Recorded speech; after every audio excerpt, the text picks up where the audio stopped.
On the Couch Podcast, I'm your host, Tarun Verma. And I'm Janu Chabla. Today's article that we're going to cover is called How to Talk to Women, Advice from 1875. Now, there was a book published in 1875 called A Gentleman's Guide to Etiquette. And this article is about how even though the advice is 138 years old, any guy today would still highly benefit from reading and adhering to these rules. 138 years ago. I didn't even know they made books that old. 138 years ago?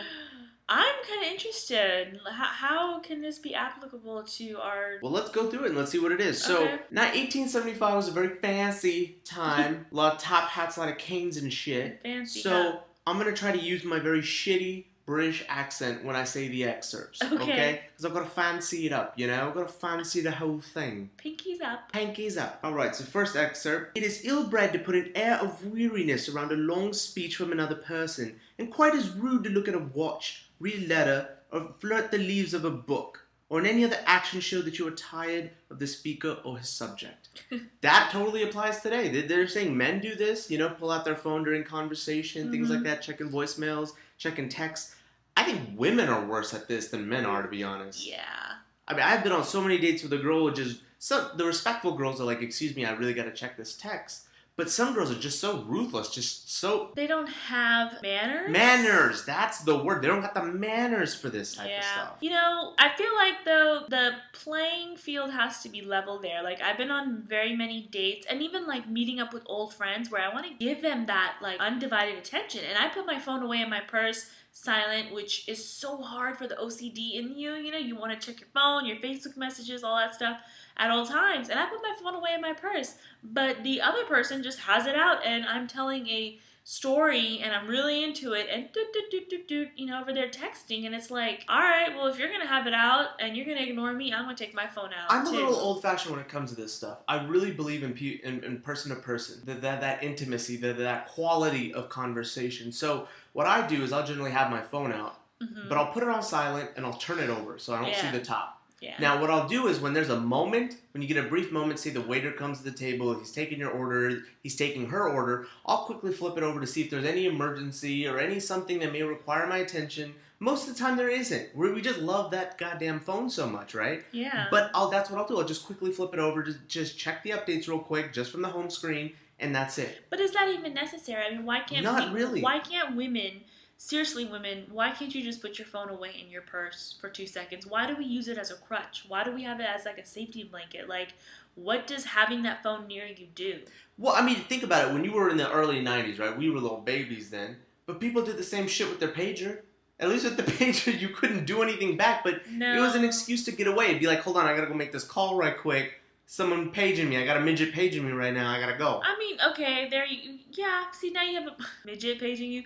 No, now you have a point. I mean, if you're on a date that you're not sure of, like how it's gonna go, then yeah, your phone can be, you know, you have that friend set up. It's a tool, but more than often, people just don't have manners. People are just always on it for That's no rude. good When reason. someone's telling you a story and you're talking or you're just having good conversation, don't check your phone.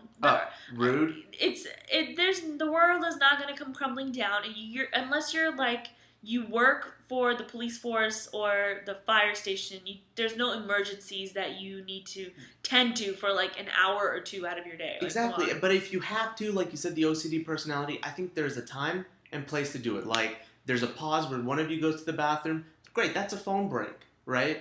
Do it then real quick. Check your messages. I don't know. Keep it off the table. I don't think that's cute. Keep it off the table. Put it in your pocket. Put it in your phone. Put it in your purse. At least on a date, or like if you're trying to impress someone, just give them that undivided attention. Like, I mean, my phone looks cool, so that's why I keep it out. I mean ladies, cool if you're trying to show off your phone case because it matches your shoes or your purse, I don't know. I think it'd be really impressive if people just started putting their phone away on dates for 2 seconds. Like, if you can put your phone in your pocket and you can just carry on a conversation with me where it's just you and you're not showing me pictures on your phone or text messages from your mom or things on your Facebook. Like, really, you have to show me all that stuff to impress me? Like, you can't just conversate without your phone? I don't know. No, that's true. I think overall there is an etiquette to it, and you have to have it. But I think in today's day and age with the smartphones, with all this, it's getting lost. It's very much getting lost. Let's go to the next one. If you have traveled, although you will endeavor to improve your mind in such travel, do not constantly speak of your journeyings. Nothing is more tiresome than a man who commences every phrase with, when I was in Paris or in Italy, I saw this. Yeah. That's very true. We have those friends that are like, oh yeah, when I visited the world, and then when I went around the world, I did this. And I had Thai food in Thai, when you're just like, dude, I was just craving Thai. That's all I said.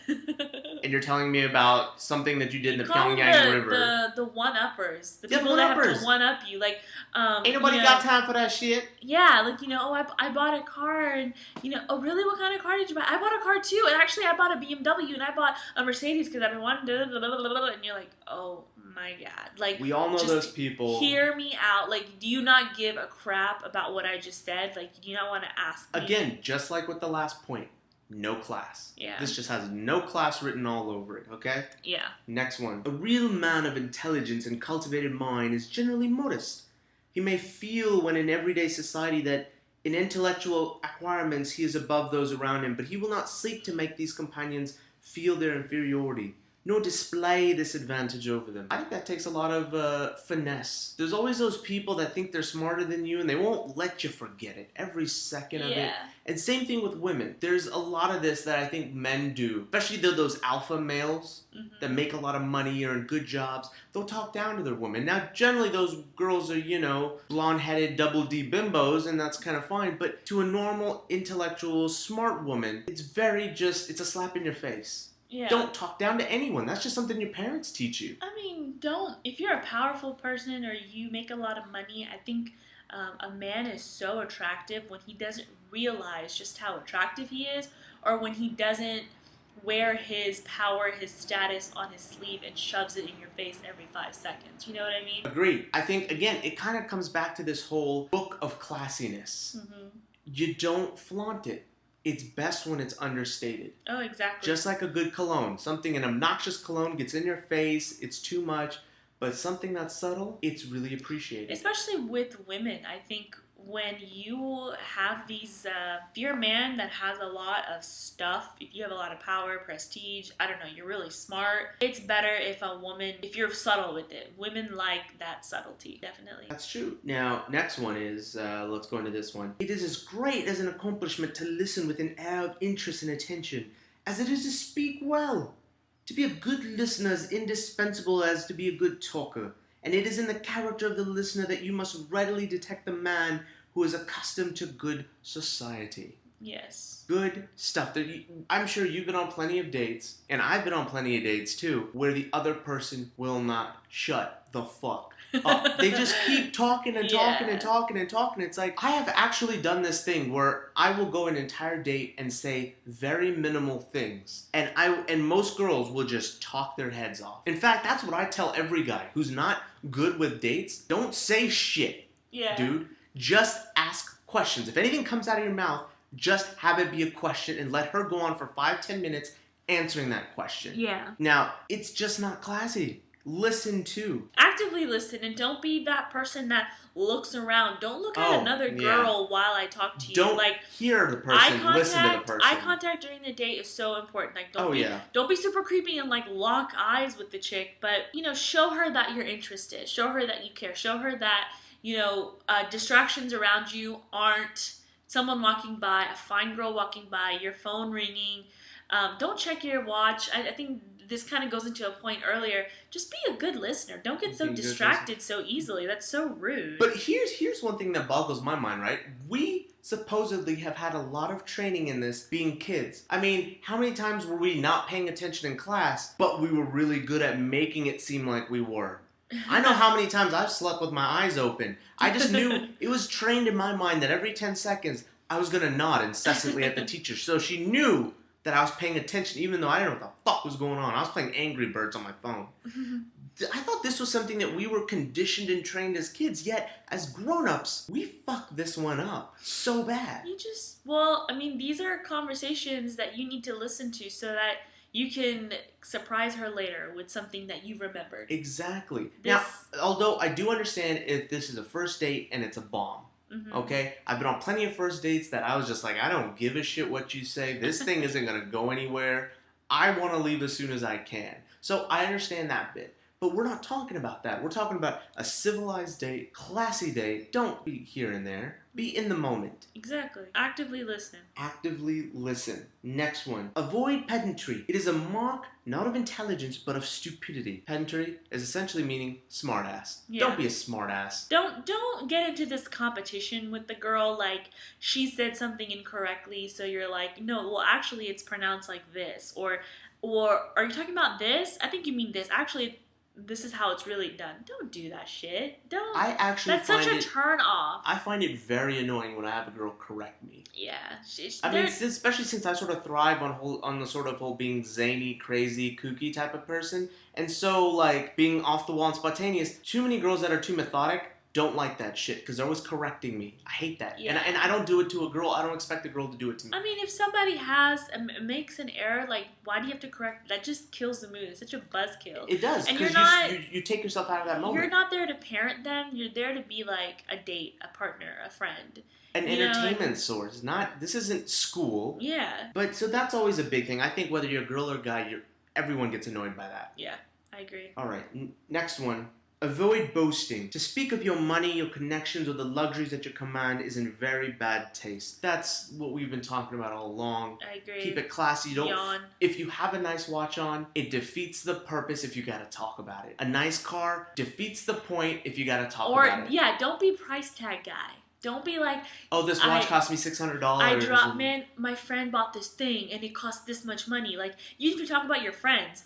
Don't talk about price tags. That is so, it's cheap. Yeah, it's just very, very cheap. And a lot of people do that. A lot of people brag about what material possessions they have, how much they cost, as if that's how you measure the worth of things around you. And a girl's eventually going to think that that's what you're going to, think in regards to her. Hey, vice versa too. I know plenty of girls that do the same thing. Oh, my heels cost this much. Oh, my this cost this much. My boyfriend got me... Oh, the worst is when they tell you their ex-boyfriends what they got them and how much they were. Ooh, I'm already sitting there going, okay, so I'm expected to buy you a $500 watch at 3 months, and I'm expected to spend about $1,000 on a vacation in 6 months. Way to set the expectations. Way to lay out the syllabus. Fuck that. Yeah, ladies, I think we should also keep that in mind. Like, don't tell your date expensive gifts or big romantic gestures that an ex did. That is a big no-no. Now let's go on to the next one. It is extremely rude and pedantic when engaged in general conversation to make quotations in a foreign language. I don't know about this one. This one just seems like this shit should have been left in 1857. Yeah, I agree. I definitely think that this is absolutely wrong when it comes to two people who share the same second language. So if you both know French, you both know Spanish, you both know Hindi, to say something in Hindi as like a quote phrase or a quote that's funny, I think that's totally fine. Maybe this kind of equates to like back then, the more learned and the more educated you were, the more languages or other things you were aware of. So maybe this is kind of like if you're a doctor and you're dating, a girl that works in advertising, don't sit there and talk about your profession. Like, that gets kind of old, you know what I mean? Like, I did an ultrasound to do this, and then the radio frequencies that are between tuned to this thing. It's like, no, speak the same language. And we're not, and you're right, this doesn't just scale the fences of just common languages, communication languages, it's also professional languages. Yeah, I think guys are very guilty of that. I think girls are a lot better about this than guys are. This is true. No matter how smart or learned the girl is, no matter how many degrees she got or how many specialized she is in her job, they don't flaunt that more than men do. Yeah. Men always do. Yeah, and men start talking about work, and it's like, I definitely want to know about your job and what you do, but like, don't dominate the conversation with all these technical terms of what you do. It's like, okay, I don't know what that means. Does that mean that everything you tell me I have to like sit there on my phone and Google what you just said? Always put it in layman terms. You always have to speak to your audience, right? Whoever it is. So if you're on a date with a girl who doesn't have anything to do with your profession, talk to her like that. Mm-hmm. Now, when you're with another person who's of your creed, your professional creed, by all means, go balls to walls with it, right? It's just, again, simple rules. Then it's a commonality. But yeah, then it's a commonality. I mean, don't define everything down like she's dumb and doesn't know, like, basic medical things, but be a friend to her, talk to her, let her know, like, explain to her what you do, Yeah, just talk on Find each commonalities, basically, and don't, accentuate all the stuff that you don't have in common to like either put the other person down or make them feel like inferior. Okay, absolutely. Here's the last one. A lady of sense will feel more complimented if you converse with her upon instructive high subjects than if you address to her in only the language of compliment. In the latter case, she will conclude that you consider her incapable of discussing higher subjects, and you cannot expect her to be pleased at being considered merely a silly, vain person who must be flattered into good humor. This one is tricky. Here's why. This one is tricky because you have to split girls up into two categories here, okay? There are a lot of vain, silly girls out there who, if you try to talk to about the higher points of life, they're not going to get that shit. Yeah. They want to talk about ass, titties, alcohol, and getting drunk. But then there are the really intellectual women who you can carry on a very, very deep conversation with. And I think it all comes down to who is your audience. Mm-hmm. Okay? Now, there's nothing wrong with wanting to get laid with a bimbo. I have always said that from the beginning. There's nothing wrong with it. So when you're talking to that girl, right, the bimbo, and you're out, that's fine. I call it the nitty-titty talk. Talk that talk. That's fine. But when I'm on a serious date with a serious girl that I want to maybe have a relationship with, I will not demean her that way. And you see plenty of guys that do, because I think if you're a chronic alpha male who hasn't quite matured yet, you find one way to attract a woman and you use that method to every single girl. Mm-hmm. Hey girl, you look so good. You and me would look good together. That whole gibberish that we heard in high school. Guys who didn't mature enough, even in college, did that, talk that talk. Mm-hmm. And I think you got to be able to understand that man's maturity, I think for a woman right off the back, is how does he talk to me? I agree. It's just a great indicator. Well, I think from the female's perspective, you'll also have to make sure that if your significant other or your date is asking you, questions about your life, don't find a way to bring in superficial crap into the conversation. A man will then give you, kind of mirror what you're giving them, right? So if a man tries to talk to you about something deep and interesting, try to have that conversation without talking about gossip or, oh my God, my friend texted me and she said this, and bringing in all that drama. Keep it about that bubble. That bubble of you two. Exactly. Don't be like, oh yeah, my parents, if he talks about how his parents got divorced, don't be like, oh yeah, my best friend got divorced, they went through this and this and this. No. Leave that shit outside the bubble. Mm-hmm. When you two are getting to know each other, you leave all the other BS, all that noise out of it. Just you two. Exactly. And I think that's a really great indicator, because for a guy like me, I love those conversations. Mm-hmm. Those are the things that I remember after a date. So if I'm unable to have those conversations with a girl, it tells me right off the bat, we're not meant to be together. There's no future here. That's it. That's it. I think the same thing happens with a girl. She'll go on a date and just go, you know what, I didn't know about him. Seems like just a fun guy to hang around at bars with, but he's not a good contender. If you're spending an hour or two with someone one-on-one and you're not able to have some sort of substance-driven conversation, whether you're a man or a woman, you need to know that if that person can only talk about superficial stuff, you need to know that it's probably not happening. I mean, an hour or two one-on-one with someone is plenty of time to hit all kinds of topics, to really at least see if there's some depth there to that person, or are they just all about the superficial. And ladies, don't be afraid of showing glimpses of that depth as a person. Be fun, be flirtatious, but let them know that behind this beautiful hair, makeup, dress, shoes is, a real deep person who has way more to her than just how she looks. That's actually a really good point, because I love to go out, I love to party, and I always like to have a lot of girls with me when I go out. I think it's just great people watching to see these guys hit on my friends that are girls and this and that.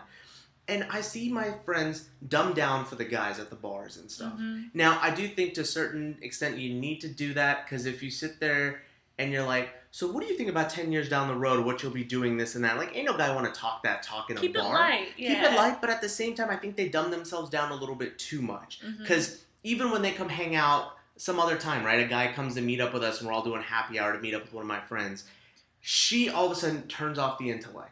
And I think that's a very important thing, ladies. Do not turn off the intellect for a guy. Yeah, fine, it does take less intellect than you have to attract a guy, but you need to quickly, once you've hook, line, and sinkered him, turn that intellect back up and see if he can match you. Because if he can't match you, throw him back in the sea, go get yourself another one. Exactly. And boom. Hit her on the head with a nail. You did. Shit, yeah, that's what I'm talking about. High five. Good job. That's what I'm talking about. Ladies and gentlemen, we are out of time. I've hit it on the head with a nail, and I hope you really enjoyed my shitty British accent. We'll see you next time on the Couch. See you guys.